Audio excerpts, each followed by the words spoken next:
Mesdames et messieurs, bonsoir et bienvenue à votre principale édition d'information sur LMTV, la Nyonga autrement. En ouverture, parlons de cette caravane médicale sino-gabonaise organisée en partenariat avec le cabinet de la première dame du Gabon, Zita Oligui Nguema. Eh bien, l'événement a eu pour cadre le centre hospitalier régional Dr Benjamin Goubou. Reportage, Ange Makaya. C'est une caravane médicale sino-gabonaise organisée à Tchibonga en partenariat avec le cabinet de la première dame du Gabon, Zita Oligui Nguema. Une caravane médicale qui vient améliorer l'accès aux soins dans différentes pathologies. Pour notre 26e mission médicale chinoise, ce n'est pas la première fois pour faire la caravane médicale en province. En fait, c'est notre 7e fois de faire la caravane à l'extérieur de Libreville. Et cette fois-ci, nous faire la caravane médicale à Tchibonga, c'est sous le soutien et aussi le support de son Excellence Madame la Première Dame et pour assurer la santé et aussi résoudre des problèmes ici. C'est notre mission et notre responsabilité de fournir notre service à des peuples, à des patients, à tous les Gabons. Avec une prise en charge excellente, les patients ne peuvent que se réjouir de cette initiative de la première dame du Gabon. Ça s'est très bien passé. Ils m'ont donné des médicaments par rapport à la maladie. Par exemple, je souffre de la vue et de l'oreille. L'initiative, c'est une très bonne initiative de la part de la sage dame Zita Oligui Nguema. Que Dieu la bénisse. L'accueil est très chaleureux, merci. Parce que quand je suis parti pour le sérieux comme ça, j'ai eu une infection urinaire. Elle m'a reçu aussi, m'a donné le médicament, c'est une grâce. Je remercie la première dame, Madame Zita Oligui Nguema. En 4 jours, dans différentes localités, la caravane médicale sino-gabonaise mettra à la disposition de ces différents patients des soins de qualité. Et puis, allons à la mairie pour parler de ce séminaire de formation sur la biodiversité organisé par le parc Moukalaba-Doudou. Objectif, montrer la richesse de ce parc en animal, mais aussi en biodiversité. Reportage, Elisabeth Guilamboué.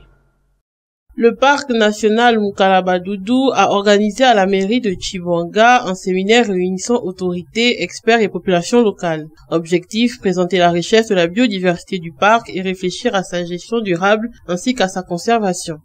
J'ai présenté clairement la biodiversité qui se trouve dans cette zone. Nous avons, à l'aide des pièges photographiques et l'ADN et les observations directes répertoriées, 38, une quarantaine d'espèces de mammifères, et nous avons vu que la distribution de ces espèces était plus abondante proche des villages. Le séminaire a également montré comment la préservation de la biodiversité peut aider à soutenir le développement local, entre la formation de guides, l'organisation de randonnées, de danses, contes et visites de musées. La réouverture de l'école et du dispensaire illustre également cette dynamique qui symbolise un développement grâce à la valorisation de ses ressources naturelles et culturelles.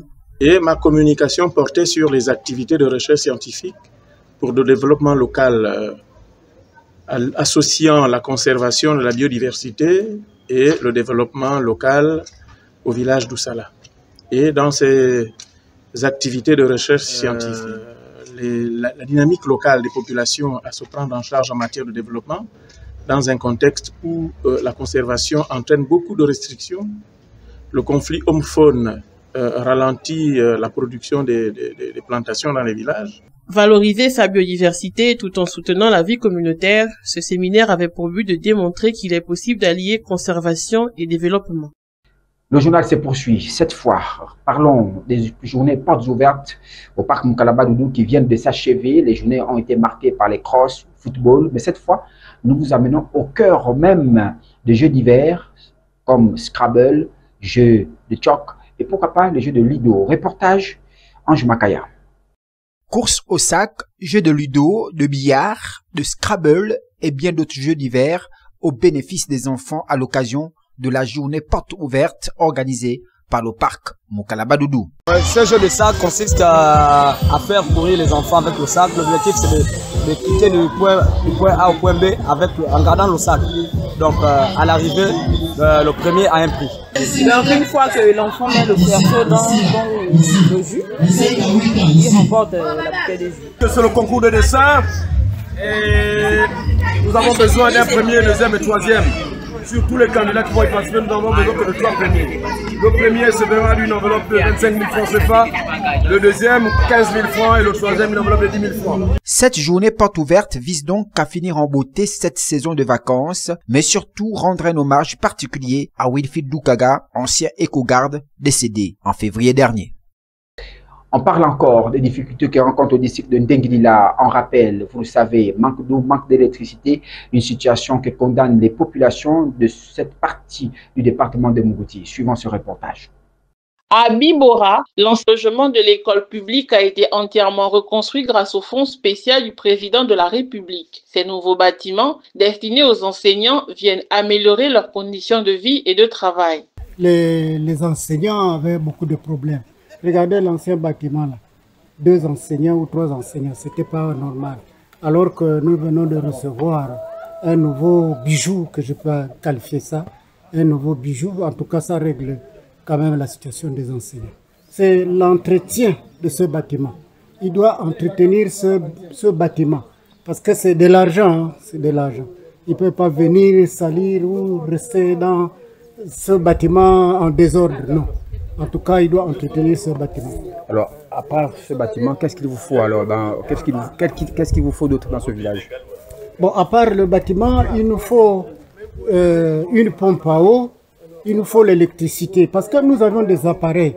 Regardez un grand village comme Bibora. Il n'y a même pas l'électricité. Nous avions des appareils, mais nous allons les utiliser comment? Il n'y a pas le courant, il n'y a pas l'eau. Il faut boire l'eau de la rivière, mais cette eau a souvent des microbes. C'est ce que nous vivons ici. Une réalisation qui suscite la satisfaction des habitants qui y voient un pas important pour l'avenir de l'école et de leurs enfants. Point final à cette édition d'information. Merci de nous avoir suivis. L'actualité continue sur LMTV. Surtout n'oubliez pas, lorsqu'il fera 20h30, vous aurez droit à votre édition d'information internationale qui va être diffusée à LMTV 24, votre nouvelle chaîne web. Au revoir et à demain à la même heure.